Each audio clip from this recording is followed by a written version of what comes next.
Mega అభిమానులకు మళ్ళీ పండుగ చేసుకున్న రోజు వచ్చేసింది భయ్యా. మనశంకర వరప్రసాద్ గారు 100 కేంద్రాలలో అర్ధశత దినోత్సవం జరుపుకోబోతుంది.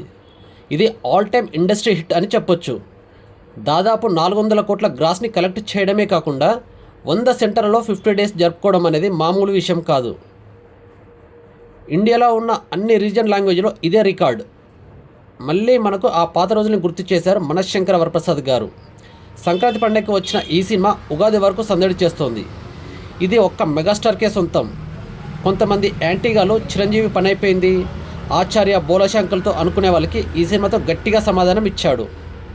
అప్పటికి ఇప్పటికీ చిరంజీవి నెంబర్ 1 అనే విధంగా ఈ మూవీ అఖండ విజయాన్ని సొంతం చేసుకుంది.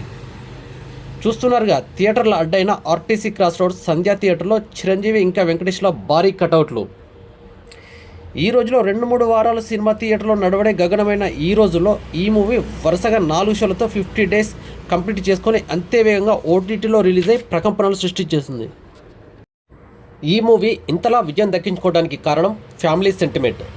ఫ్యామిలీ సినిమాల మీద గట్టి పట్టున్న అనిల్ రావిపూడి అంతే అంతంగా తీర్చిదిద్దారు ఈ మూవీని. సంక్రాంతి సీజన్ కూడా ఈ మూవీకి బాగా కలిసి వచ్చింది. మరి 50 డేస్ సెలబ్రేషన్స్ ఎలా ఉంటాయో, మరి ఎలాంటి ఇన్ఫర్మేషన్ అయితే రాలేదు. మరి చూడాలి, మరి థియేటర్ దగ్గర ఏమైనా ప్రోగ్రామ్ చేస్తారా, లేక బయట ఏదైనా ప్లాన్ చేస్తున్నారో.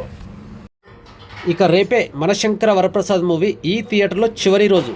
రేపటి నుంచి ఇక్కడ ఈ కటౌట్లు కనబడదు, ఈ సందడి కనిపించదు. ఏది ఏమైనా మెగా అభిమానులు మాత్రం చాలా సంతోషంతో ఉన్నారని చెప్పొచ్చు. నెక్స్ట్ అంతా మెగా సినిమాలే రాబోతున్నాయి.